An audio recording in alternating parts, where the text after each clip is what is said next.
All right. Today we will be looking at how to evaluate your squad strength and discussing the options you have for increasing your squad strength. So, as we get started, the first item is just a few caveats as we're talking through what's going on.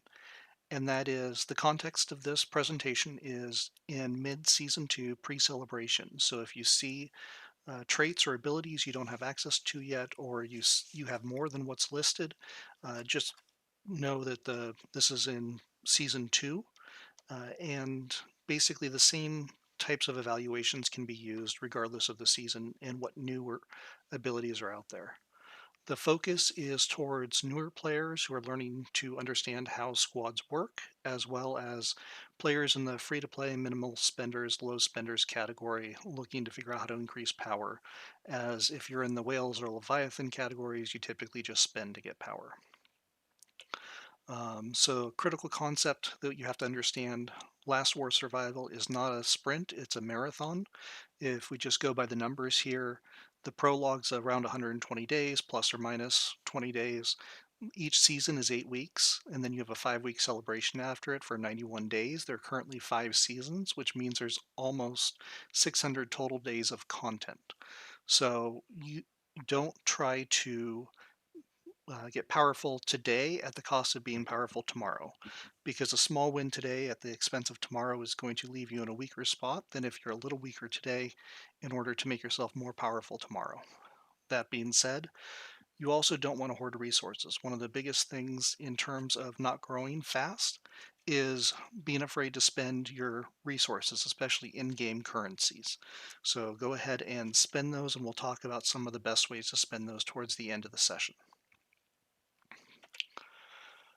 First, defining your brackets. A lot of players feel uncomfortable because there's always someone bigger than them, and that's true. This game has multiple metas. There's multiple power brackets you have to be aware of. There's a power bracket for players that are purely free to spend or free to play.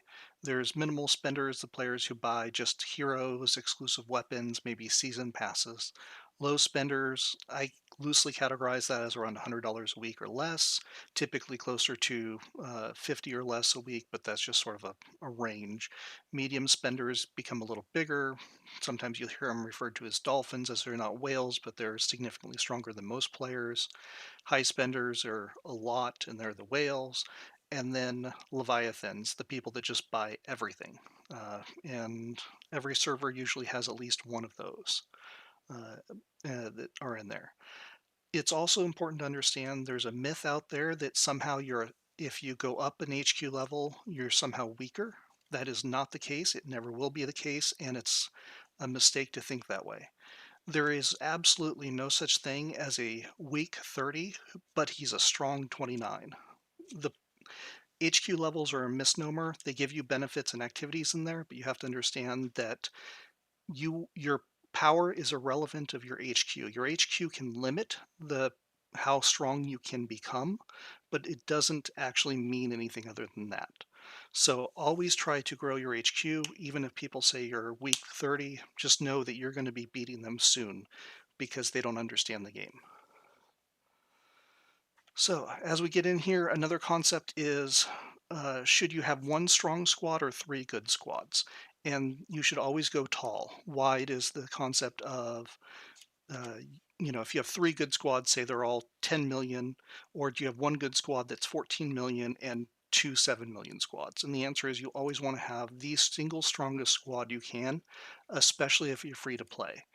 And that's because in this game, power is exponential. The impact grows as you become more powerful than your opponent. So if you are in the chart right here, you can see that as the strength increases, the damage starts increasing at an exponential rate. It's not a flat line, it's a curved line. So if you beat someone if you're equally matched with someone, it'll be random, whoever wins based on a number of factors. But if you have a million power more than them, you're likely to win by a margin. But if you have 2 million power, you've just doubled the difference. You're actually likely to win by a much larger margin because of the way that the game works in terms of exponential power. That is why it's critical to always have the strongest squad you can, even if it means your other squads are not as good. Because ultimately, when there's a squad coming from your walls, they have to get past your top squad. But if all three of your squads are about the same, if they have a really strong squad compared to your three good squads, that single strong squad will likely take out all three of your good squads. Um, it also has other benefits, Zombie Siege being an example of the activities, Martial Guard scores being an example of the activities. Uh, Early in seasons, when you're weak against Doom Elites, the stronger your squad, the faster you'll be able to kill Doom Elites. And then also reaching those critical breakpoints on Code and Rampage bosses. The stronger your top squad is, the earlier you get those benefits and you're able to hit those breakpoints. So now understanding all the things that go into squad power, and there's a lot. If you look at your hero, your squad, there's only four main categories: hero power, unit power, drone skill, skill chip. But if you look into what goes into each of those, there's a lot of pieces that go into each of them. Hero power is your hero levels, your hero skills, gear, any exclusive weapons, technologies, buildings that empower heroes. Unit power is what tier of troops you have, what technologies you have. You can see drone power, what's your drone level, what's your drone components, skill chips, how many chips do you have, what quality are they. But then there's even more that go into that. Things like base skins, avatars, nameplates, some of your profession skills, and situationally, alliance technology. So all of these things go into what the concept is of squad power. And not all of them apply equally. They may have two skills may have the same value in terms of strengthening your squad, but they have much different outcomes. So just because that's why sometimes you'll see a case where you beat someone with a squad that's much stronger than yours, you lost to someone with a squad that's weaker than yours, it's likely because of a differential in some of those key factors. But as you can see, there's a lot that goes into how do you make a squad strong. Uh, and we'll be diving into all of this by going through and looking at the battle reports. But just this page right here, and we're talking about base skins, avatar frames, nameplates, those typically are things that spenders will have access to that most players free to play will not, unless you get lucky during certain events and activities. So just be aware that those are sort of benefits to them.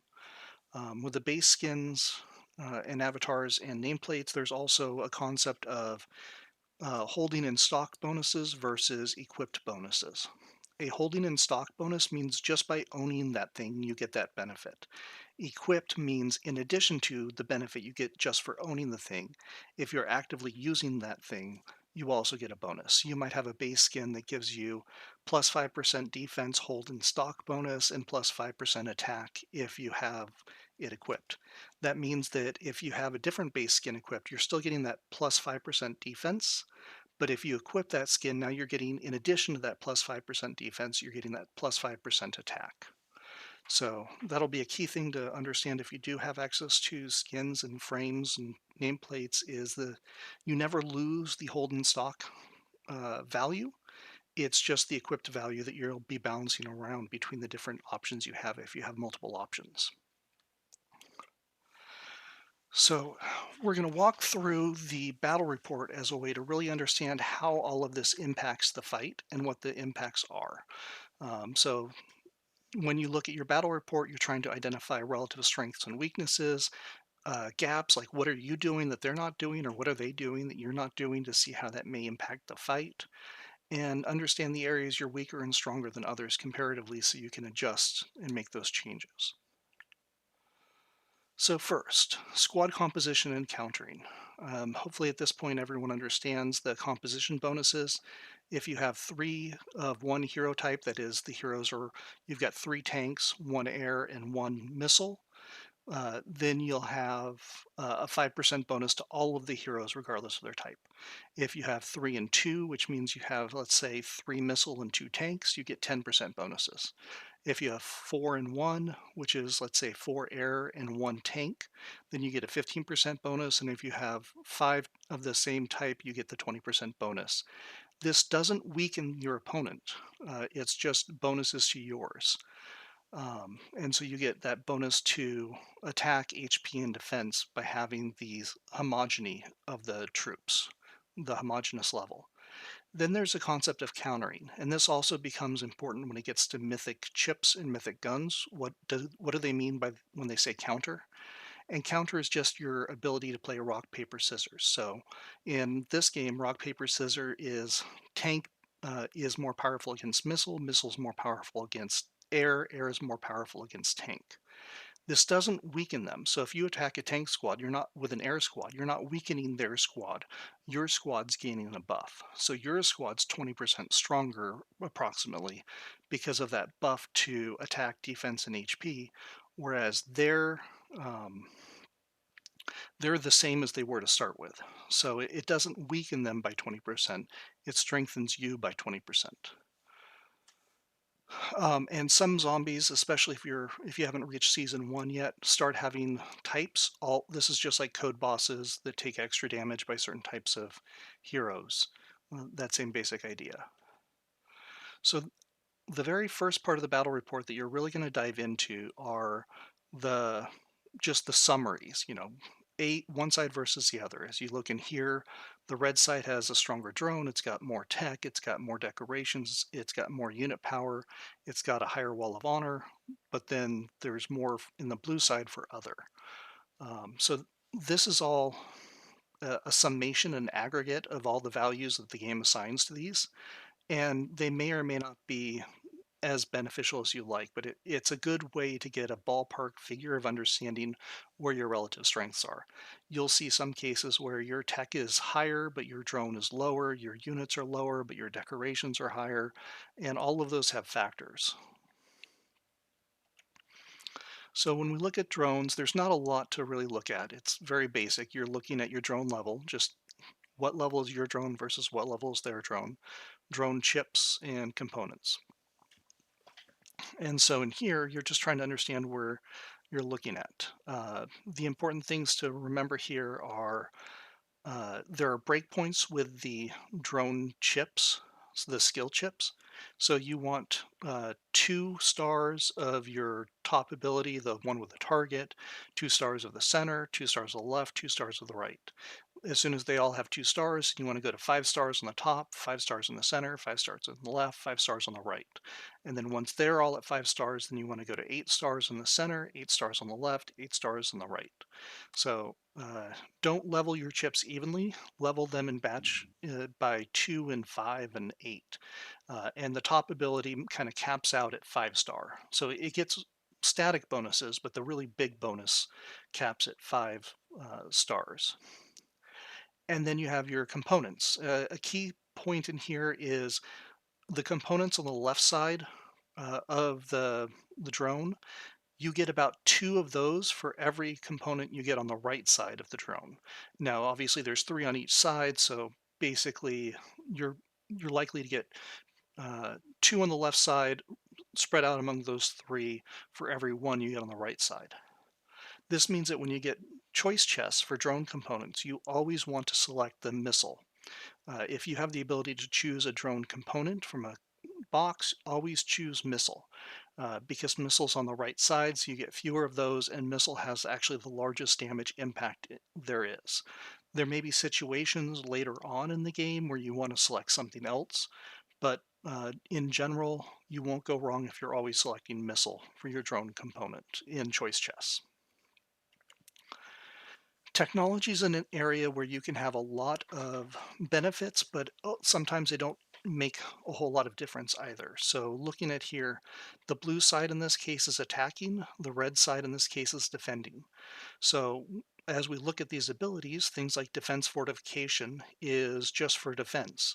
So the blue side has 3% in that, but that 3% is not going to give them anything. Whatever those skills are likely not to be very valuable. Conversely, on the right side, the defender has 30% in siege to seize, and that goes into their technology power calculation. But when they're defending, that doesn't really give them a lot of bonus. So it's sort of an empty block in there. So you'll want to be able to look at that. It's sometimes you have to look too on are you the attacker or the defender because the technologies don't apply across the board. But you'll be looking in here and trying to understand, what is it they have that I don't have a lot of to understand the difference. In this case, you can see things are relatively the same, except for the air mastery is much higher on the left side. And you can see there's 1.7 million difference. The units 9%, heroes 20%, so that's getting a decent charge. Siege to Seas is almost the same, defense fortifications almost the same, special forces is very similar, but aircraft mastery is really different. So in this case, the recommendation on the red side is get your special forces up to 80% so you can start training into uh, the masteries. So you have to understand what the technologies are. Some, like it says in here, are going to be used offense, defense. Some are only going to impact certain types of heroes. So air mastery doesn't do anything for tanks. It doesn't do anything for missile heroes on your side. So by going deep into a mastery, you're giving up making your other squad stronger uh, because they're not getting any benefit from it, but you're making your air squad stronger. Another key thing that I highlighted down here in the bottom is combat details, and we'll see this on the next page next slide when we get to it. But this is a way if you want to go line by line to see what those differences and those bonuses are.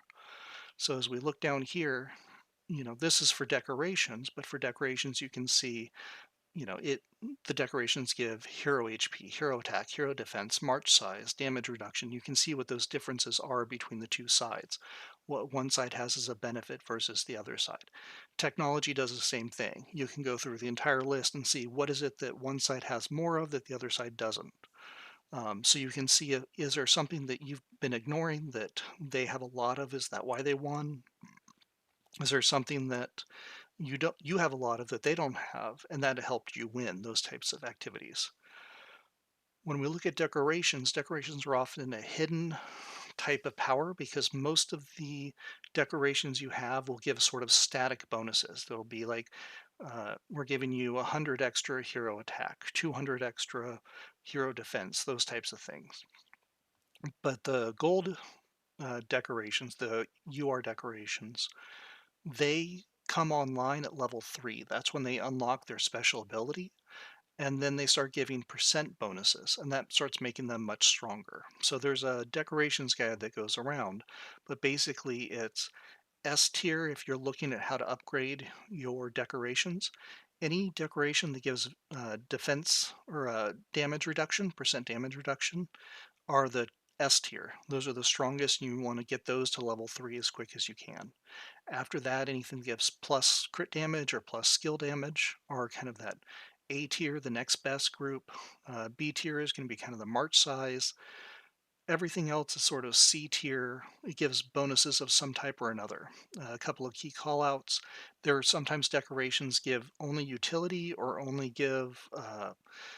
give bonuses and values situationally. So, for example, the Tower of Victory in our season and season 2 increases your base temperature. 3 degrees if you have it on level 1, 4 degrees if you have it level 2, 5 degrees if you have it level 3 or higher. So sometimes there's a decoration that has a benefit at a certain level for a certain season. Other uh, uh, other decorations such as the pyramid only give you build speed increases. There's secret mobile mission, increases the number of purple boxes you get. So there's different variations you can get on the different decorations, but understanding where they're coming from and the benefits they give is going to be important. So as you're looking in here, when you spend your universal shard, uh, universal decoration shards, you want to make sure you're trying to follow the tier guide and upgrading the most valuable decorations you have. Typically, it's a good idea to get them to level 3 and then work on something else because the cost to get to level from 3 to 4 starts increasing pretty significantly. So you're not going to be able to upgrade everything up to level 7 or 8, whatever the top level is, right away. It'll be far more cost effective to level all of your decorations of a type of a tier up evenly before you try and raise one up another level. Morale is another area. Morale is straightforward, but also complex. So, morale is basically just the number of troops you have times the morale value of those troops, which are impacted by bonuses. So if you are marching with 1,000 troops and they have 10 morale each, you have 10,000 morale. Yeah, I said that right. Math works. Um, so those numbers are then just compared against each other to find out what the difference is.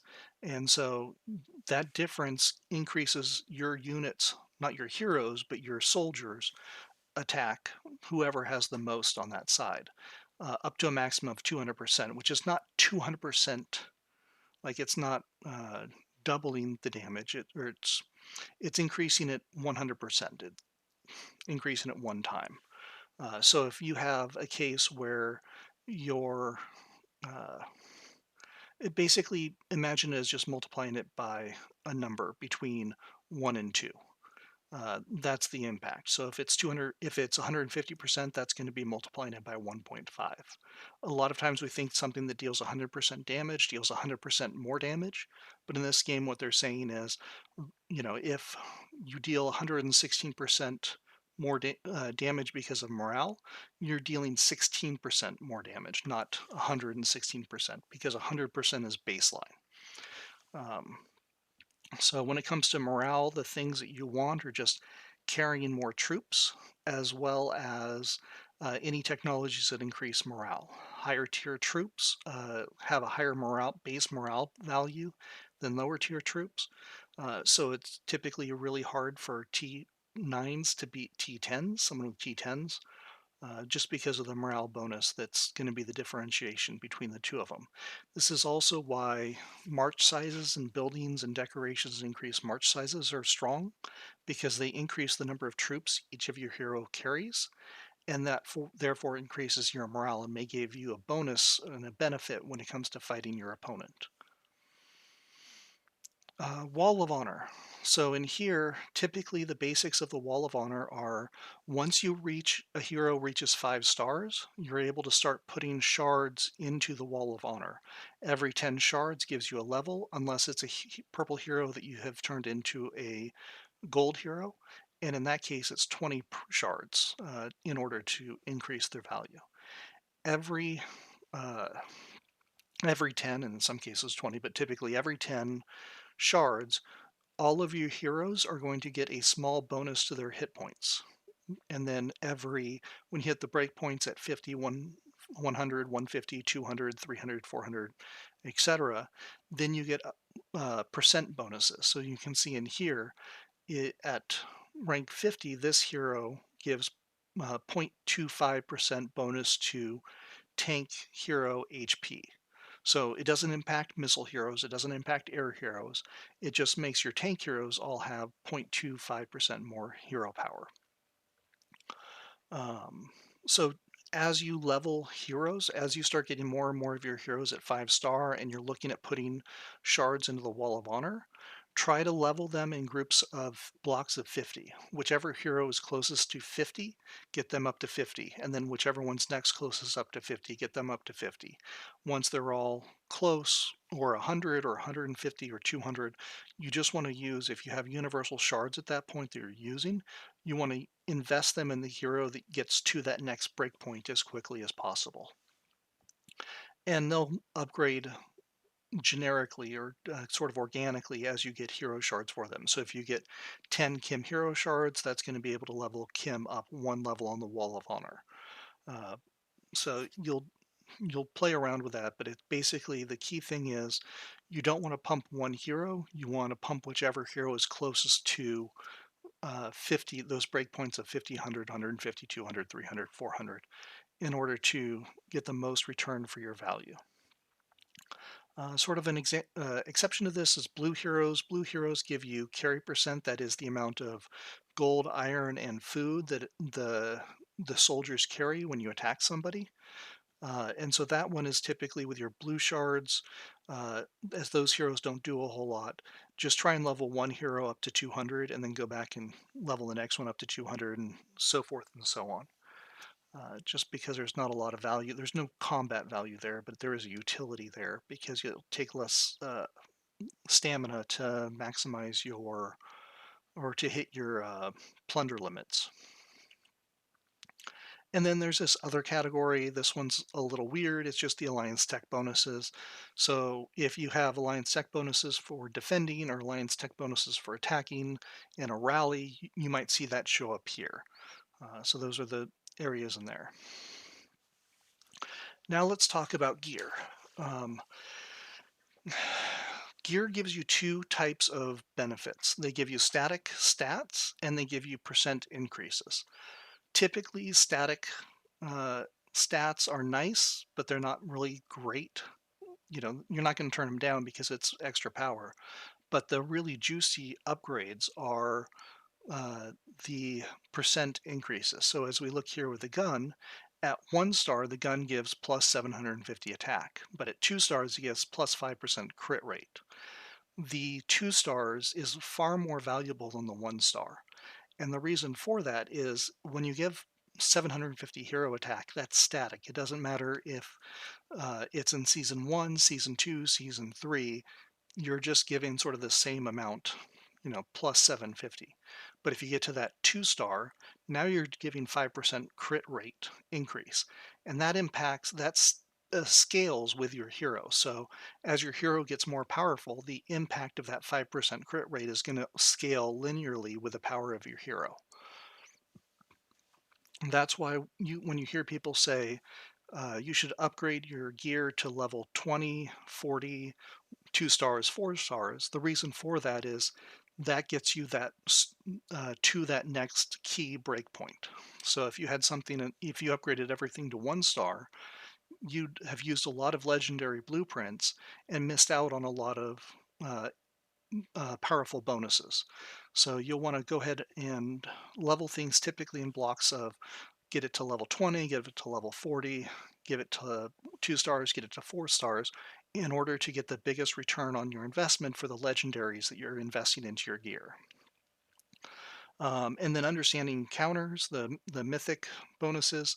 The gun gives you 10% more damage on counters. So if you are a tank squad attacking a missile squad, that hero is going to do 10% more damage. If you're a tank hero attacking a code boss that's weak, a tank hero attacking a missile type code boss, they're going to get that counter bonus there as well.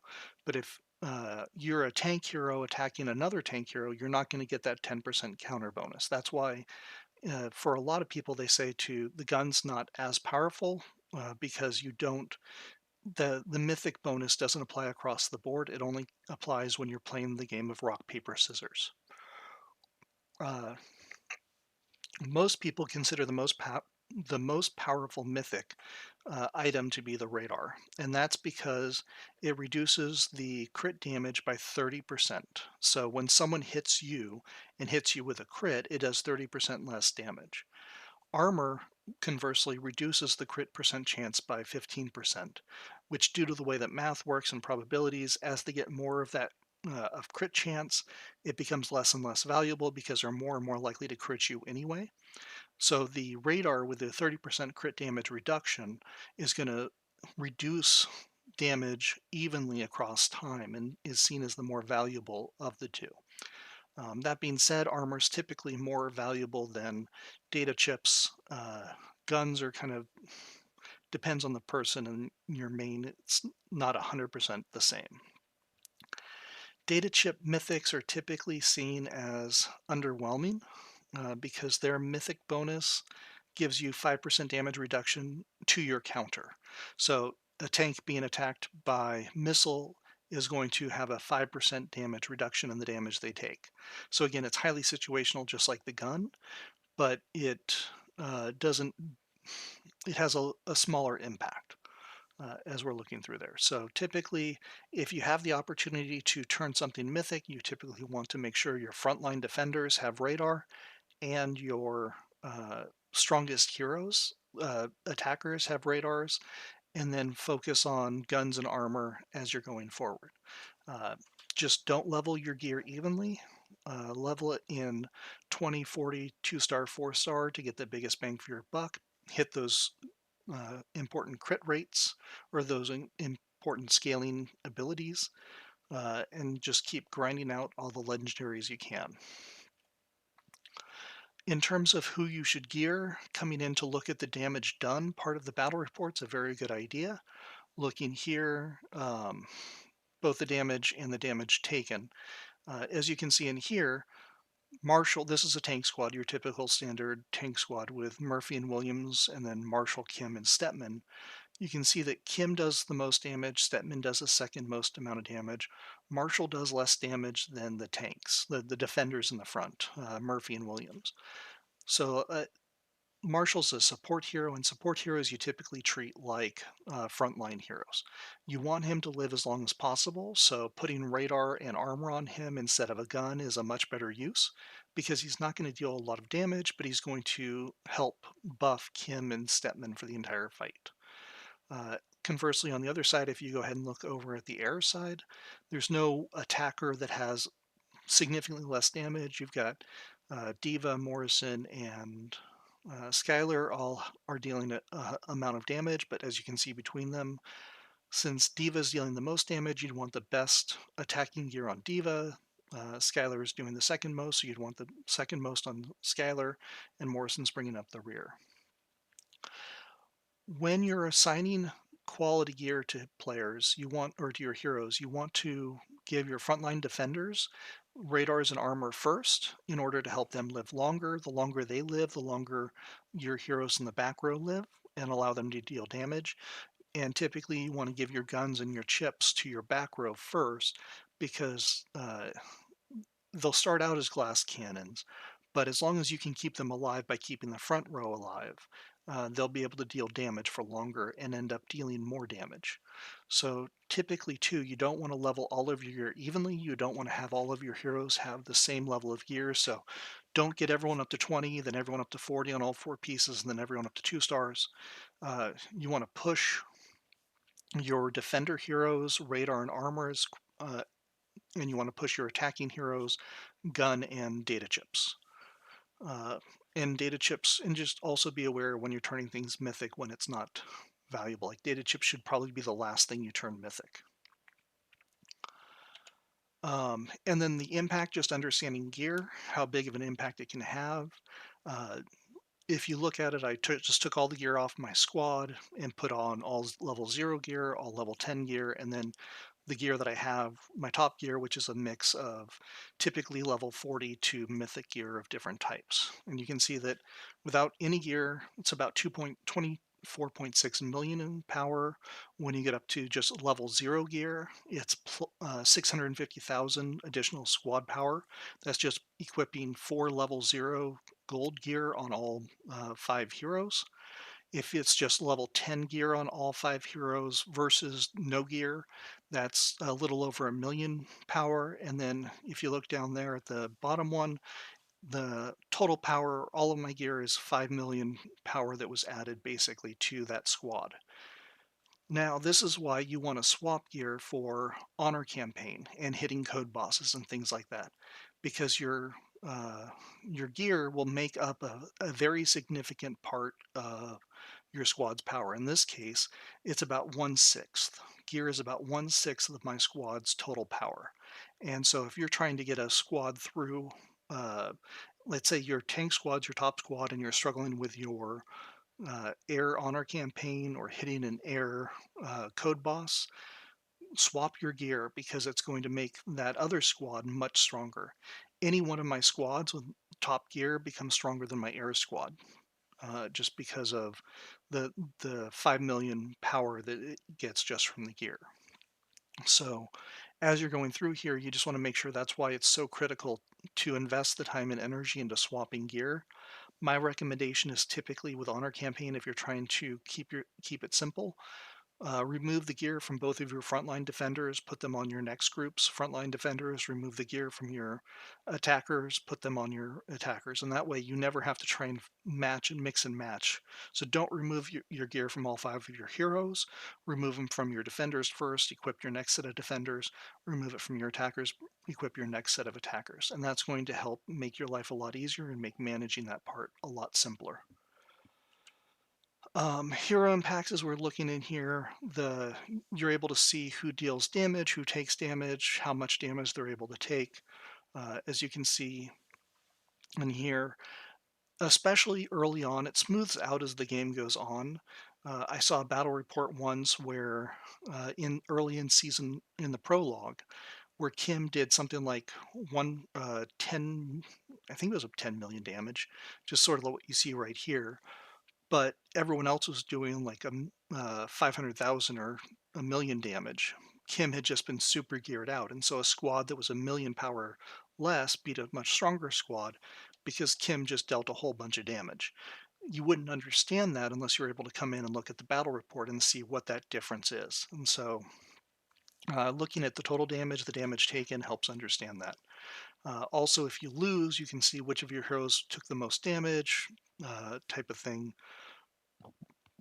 to understand how it goes in here. But looking at the last page, or the damage portion of the battle report, helps you understand relative strengths between your heroes, and again helps you decide which heroes you need to buff. And typically it's not, don't bring up your weaker heroes as much as continue to make your stronger heroes stronger, and then as you reach points where you can't advance them anymore, go back and bring up the other heroes, because just like it's better to have one super strong squad rather than three good squads, if you can have one super strong hero, uh, within reason. Like, you do need to divide between your frontline defenders and your back row attackers, but don't try and level Kim and Morrison and Skylar, or sorry, don't try and level Diva, Morrison, and Skylar evenly. Diva's stronger. Make sure that she has all of the best gear. Then go ahead and whichever one's next between Morrison and Skylar, make sure they have the next best gear of your attackers when you go to your next attacker.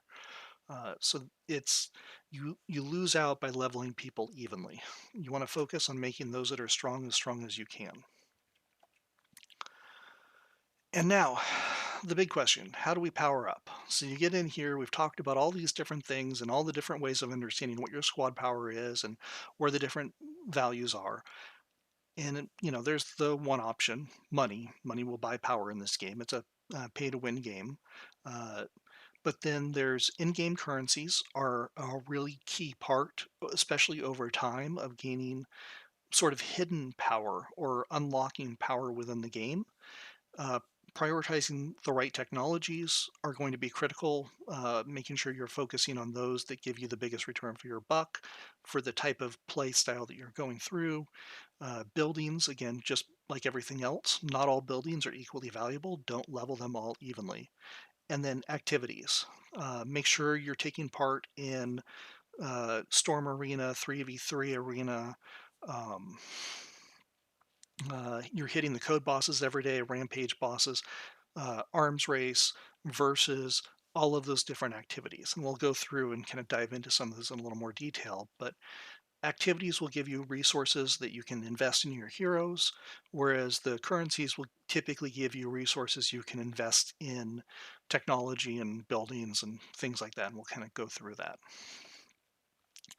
So, the VIP store, diamonds. The single best use if you're free to play or you're not buying the monthly super pass that gives you the fourth squad but also gives you VIP for the month. The 10,000 diamonds to get a month of VIP is the single most valuable thing you can buy with diamonds. So you should always have that. Everyone should have VIP, even if it means you don't get something else. Um, so just make sure you get VIP status with diamonds. Make sure you don't lose that because of the benefits you're going to get from your VIP status level. Next, on a weekly basis, the things that I buy most often are the speed ups, teleporters, because mobility is key in this game. Yes, we have now in season teleporters, but for the first 2 weeks of the season, we were using a lot of advanced teleporters. And the in season teleporters have a 5-minute cooldown, so you're going to still have cases where you need advanced teleporters. So every week, buy out all the advanced teleporters you can. Stamina, buy out stamina. There's not a lot you can buy, it's relatively cheap, but it becomes valuable then when you're hunting zombies or for other activities, gold zombies or other activities. So just get the stamina and the UR shards. One thing I forgot to list on here is the other thing, the after VIP status, the most valuable thing you can do with diamonds is use the Mega Refresh. capability in your secret mobile tasks. And we'll cover that in a little more detail later, but basically, you should be sending out all UR secret mobile missions every day. And there's a way to do that with uh, by using diamonds to compensate for any reroll tickets you don't have. The too long did not read version is if you have any UR tasks, send them out, then reroll. Uh, as soon as you get one or more gold tasks, send those out, then reroll. Do that until you've got 3 or 4 secret tasks left that are not gold, and use Mega Refresh. Mega Refresh costs will guarantee you get a gold task. All of your remaining tasks will become gold, but it does have a cost. It costs 4 rerolls per task, and for every reroll you don't have, it's 100 diamonds. So if you've got 3 tasks left and you have 6 rerolls, it would cost you 6 rerolls plus 600 diamonds. But in return, you're going to get those last 3 tasks are all going to be guaranteed to be gold tasks. That becomes valuable, obviously, on Tuesdays and Saturdays for Buster Days and build days for the Versus points. But there's a lot of value in there also in terms of you get a lot more of the purple boxes. But even more valuable than that, you get map fragments. And those map fragments are going to get you a lot more power as you're able to complete maps and complete digs. So the second best use of diamonds is making sure that you only send gold secret mobile tasks out. Now, everyone has access to Mega Refresh and Mega Deploy when they reach VIP 12, I think, or VIP 11.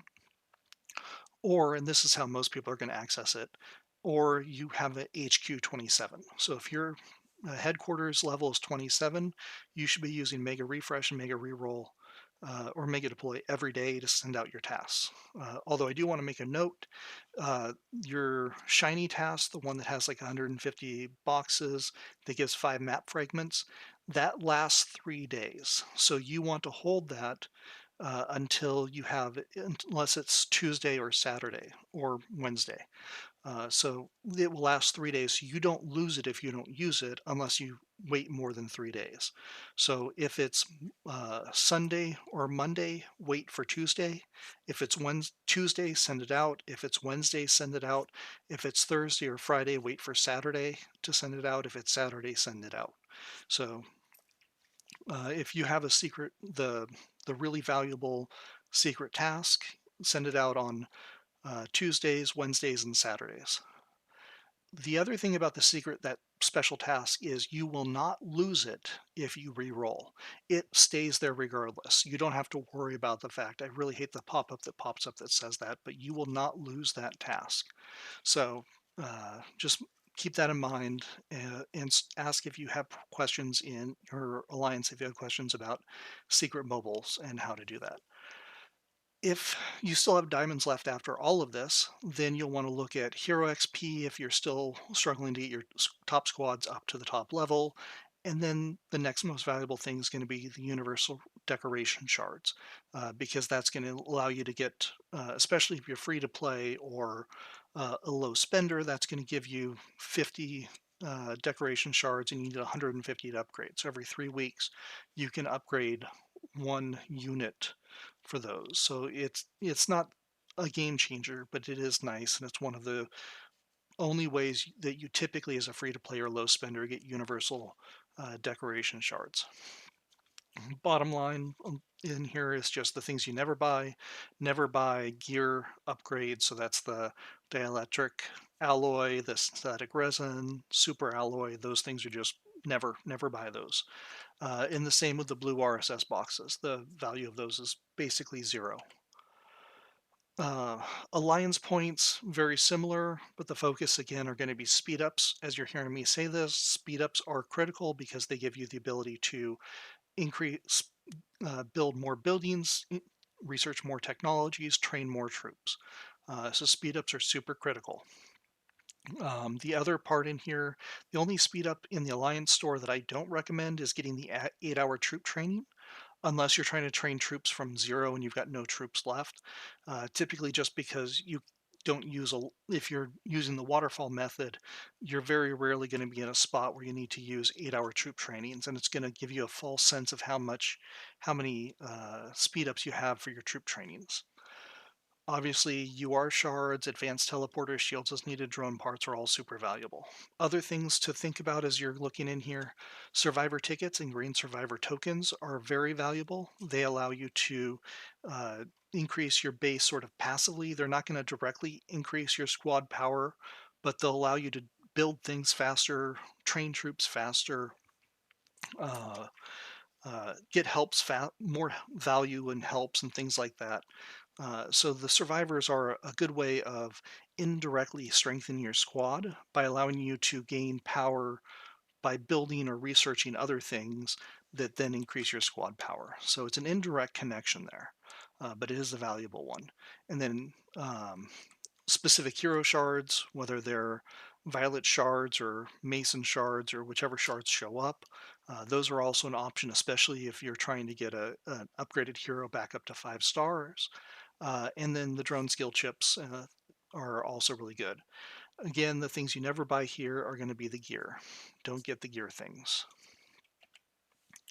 Honor store, only buy legendary blueprints, never buy anything else. If you are not a whale or a high spender or a leviathan, you have very little direct access to legendary blueprints, and they become a bottleneck, typically in season 2 or season 3. And you're going to be hurting if you've been spending your honor on anything but the legendary blueprints, because that's going to be such a key part of your powers. You saw earlier when I was looking at that, about 1/6 of my squad's power comes from gear. And that's a lot of it's coming from those legendary blueprints, allowing me to add stars to my gear. So, when it comes to the honor store, if you're not a spender, the only thing you should ever buy are the legendary blueprints. Uh, and then if you're a whale or a leviathan, you just buy whatever and it doesn't matter. But for most of us, yeah, for most of us, it's just legendary blueprints.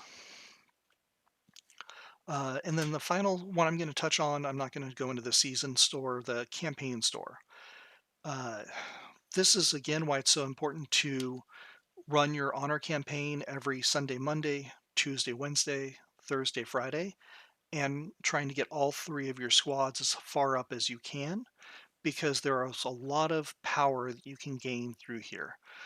There's hero tickets, there's UR shards, there's drone components, there's universal decoration shards, there's drone skill chip chests. There's just a lot of things that will give you power, and you want to try and get to that you're running level 50 across all 3 types every other day. Um, this is again why it's so important to swap your gear when you're doing honor campaign and put your gear on the troops that are going through that in order to get as much as you can. The one thing I'll say about the honor campaign right here is if you get stuck, if you fail before stage 16, so if you fail at stage typically 12 or 8 or 4, the next time you go around, you can redo a lower stage. So if you're getting stuck on, let's say you're failing at stage 45 4, you can repeat level 44. You just will only be able to get through that level. You don't get a second level if you go ahead and beat it. But still, that's going to be a lot more in terms of campaign resources, campaign medals, than if you keep failing just 4 stages in and you just get the rewards for first, second, and third stage of 45. So until you get something that increases your power significantly, uh, just go ahead and keep going at that lower level. Typically, that means like the next Thursday, try it at a higher level because that'll be a chance to increase your strength. You'll have had your technology on Wednesday, and then your hero increases on Thursday. But that's going to be super important because there's just a lot that's in there. I typically recommend buying everything except for the 100K battle data, up to and including the hero recruitment tickets. That should just be your baseline. That's the thing that's your initial target. Once you've bought all of those out, then the speed ups are super valuable. If you're still trying to get heroes, key heroes, not in all your heroes, just your key heroes, up to top level, the hero XP chests are really good. Then you can start looking at buying those 100K battle data uh, as well packs. They're a really good value there. And the purple RSS chests, especially if you're still working on trying to get T10s, or if you're finding yourself consistently resource tied, buying out those 100 purple resource chests are a good value. And if you get to the point that you're running level 50 3 times on all three of your squads every other day, you'll be able to buy all of that out without a problem every week and accumulate more. Things to never buy the dielectric alloys, and then unless you absolutely really need it, don't buy the purple battle data. It's just super expensive, and there will be new things added to the campaign store over time. So having a buffer there is going to be useful rather than having battle data you can't use because you don't have enough components, which is the problem that we all run into.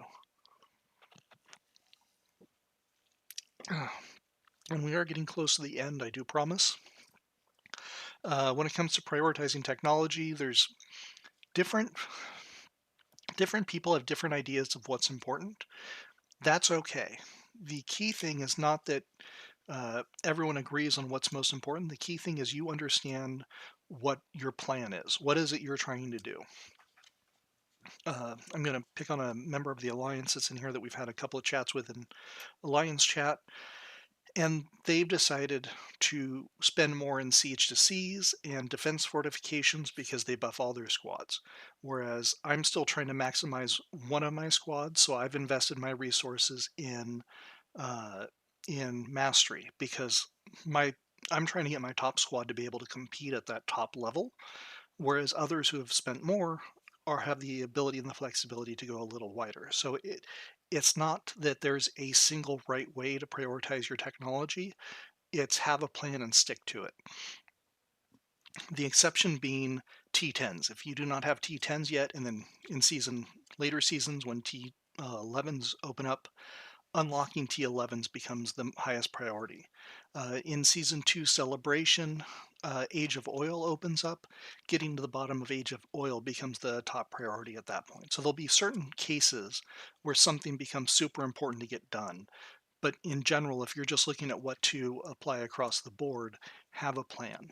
Um, if you are trying to get through a tech tree, remember you don't have to maximize every rank on a tech tree. You don't have to finish a row before going to the next row. Not every technology is as valuable. So the economy one is a great example. There's things that increase the value of your RSS buildings and things that give you better gathering. Gathering gives you jack and crap in terms of resources.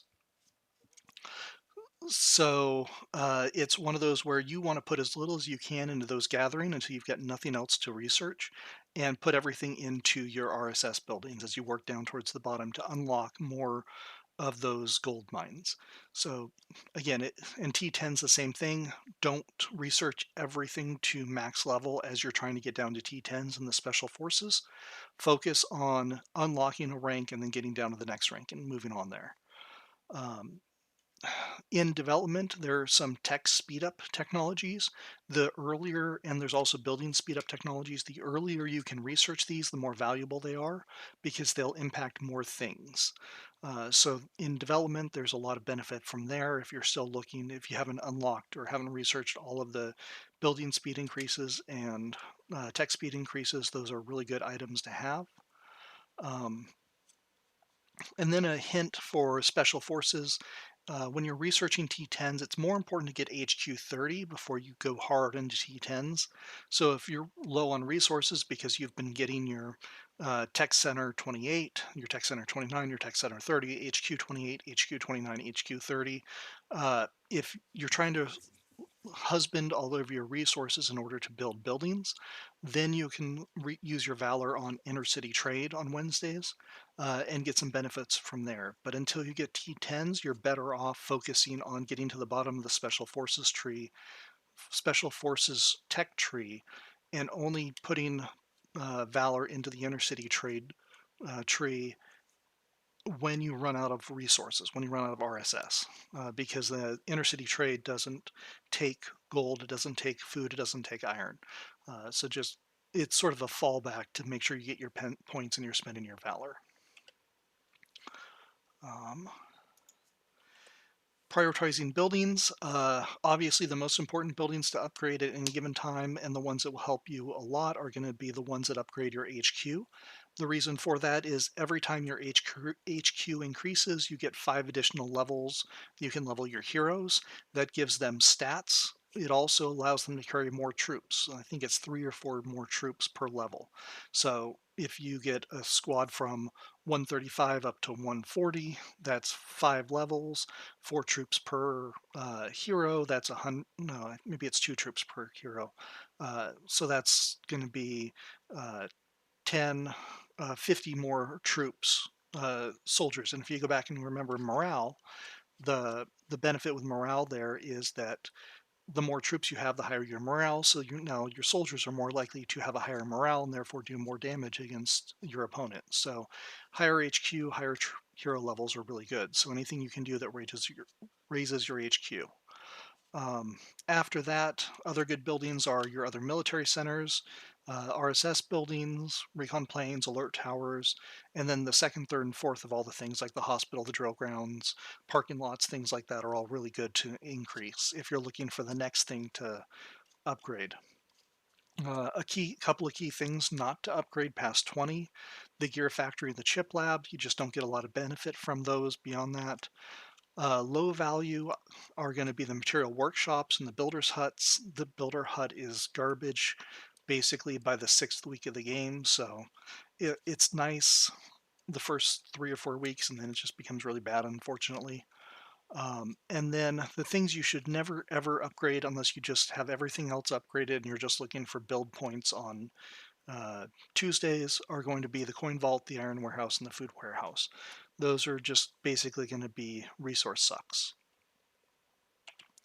And then activities. We talked about this a little bit earlier that a lot of your power is going to come from the different activities. Alliance Duel is the most important activity. Opening all 9 boxes as soon as you can is critical because that's going to, a third of all of the valor you can earn on a daily basis comes from that ninth box. So opening those eighth and ninth boxes give you half of all the valor that you can earn on any given day. So it's really important you try and reach 9 boxes every day because so much of your power and technology is tied to Valor technologies. That's all 3 of the masteries, that's special forces, that's siege to siege, that's defense fortification. So Valor is super critical. Honor campaign, that's going to be able to get you to buy a lot of things in the campaign store. Storm Arena and 3v3 Arena, even if you're just struggling, if you're in the middle of it, make sure you're getting the daily rewards. Make sure you're attacking 5 times in the Storm Arena, make sure you're getting 5 wins in the 3v3 arena. Those resources are going to pile up. I didn't put Winter Storm on here, that's another one. Arms race, obviously, it's don't try to win arms race. If some days you'll win just because things line up, but what you're really trying to do is open the 3 boxes every 4-hour block and then open the 3 big boxes up at the top. Code bosses, make sure you're hitting them every day. Again, put your gear on your best squad. That will move you up in the ranks a little, which does come with a couple more rewards at the end of the day by the ranking. Rampage bosses, just like the code bosses, and then in-game events. These are the melody events, Halloween, things like that. Just take part in all of those activities and complete as many of these activities as you can every day in order to gain those resources every day. Just a few other quick items. Don't hoard resources. Don't have a million alliance points saved up because that's a lot of power or power potential that you haven't spent to use other things to gain power.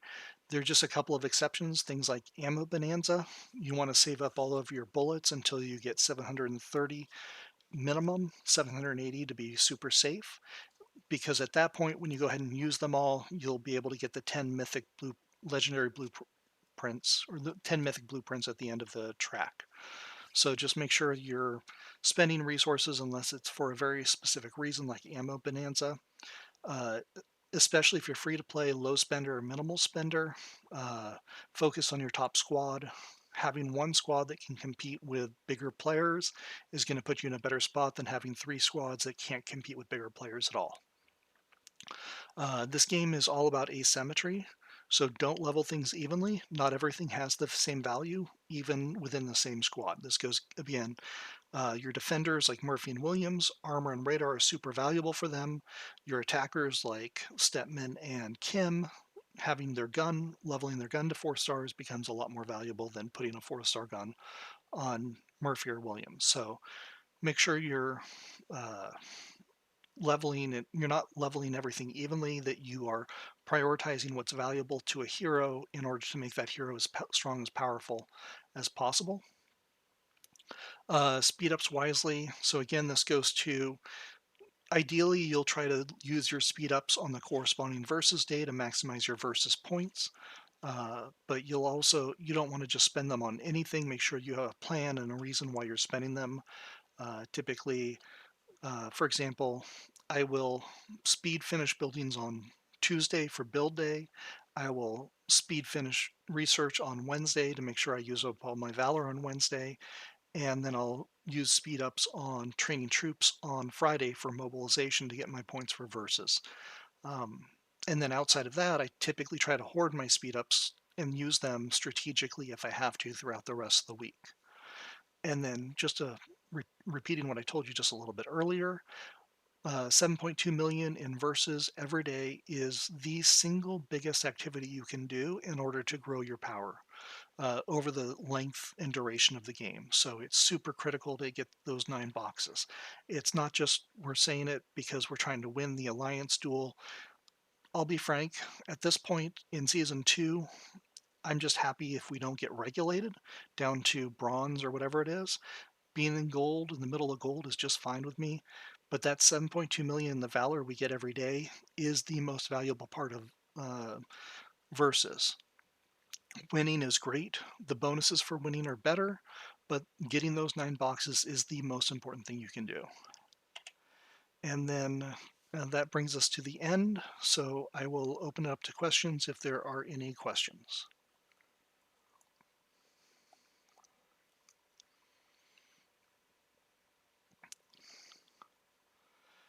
And if you just want to go take a break because this was an hour long, feel free to do that as well.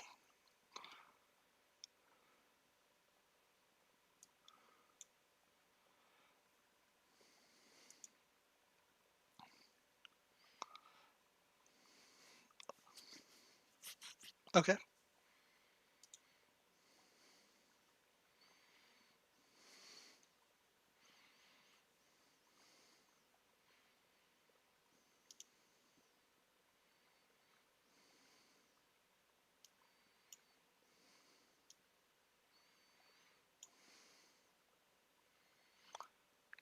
So,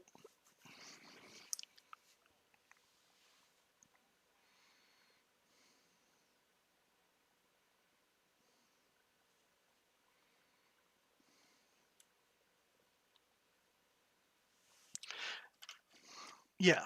So that's the same way I did it. There's You get some benefit from trying to push some as high as possible, but I've basically along the line it becomes less of a headache and easier to manage just by having a dedicated squad for tank that are tanks, a dedicated squad for the air one, which are air, a dedicated squad for the missile that are missile. Uh, that go through there, but swapping gear and then also swapping drone chips.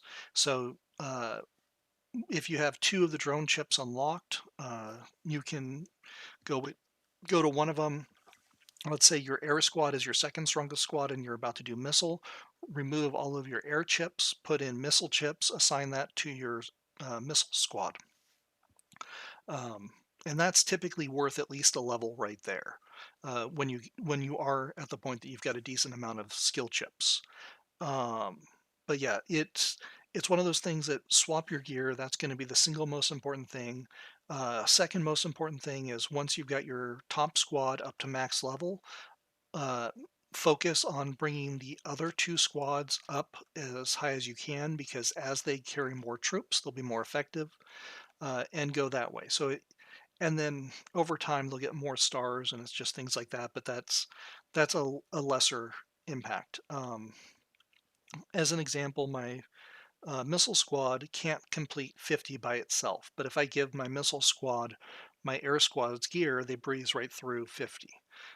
So it's one of those things that make sure you're just swapping your gear around, and that's going to help you out the most. And if you're not running Honor Campaign across all three every day, I would highly recommend setting reminders or something like that to remind you, because Honor Campaign is a massive source of resources through the campaign store. Especially when you're talking about being able to start buying out the speed ups and the RSS chests.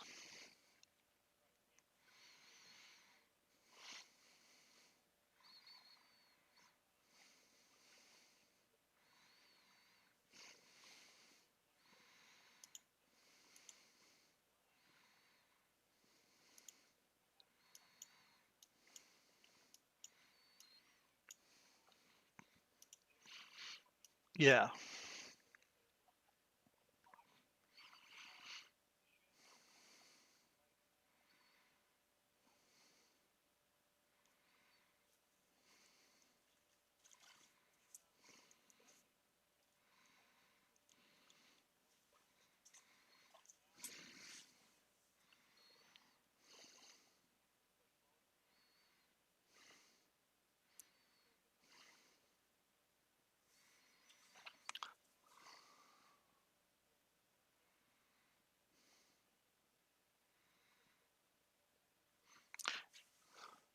yeah. Don't When it comes to your gear, raise your gear up to level 40, rank 40, but don't add stars. Adding stars is where it starts costing a lot of gold, and you'll just let those legendary blueprints build up. Get those T10s. That's the most important thing you can do, is getting those T10s. And then once you've got T10s, then you can go and start using the legendaries.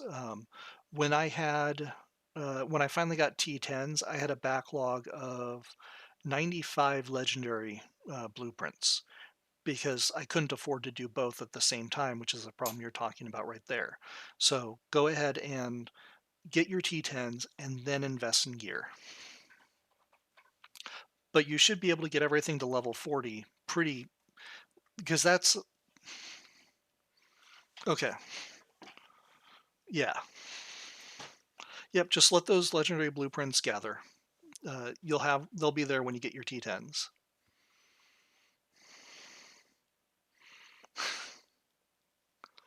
Yeah.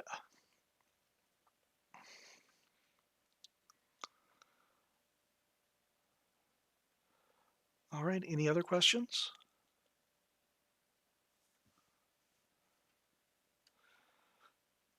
Okay, we'll call this good. Take a 50-minute break and jump back on here. Thank you, everybody, for joining.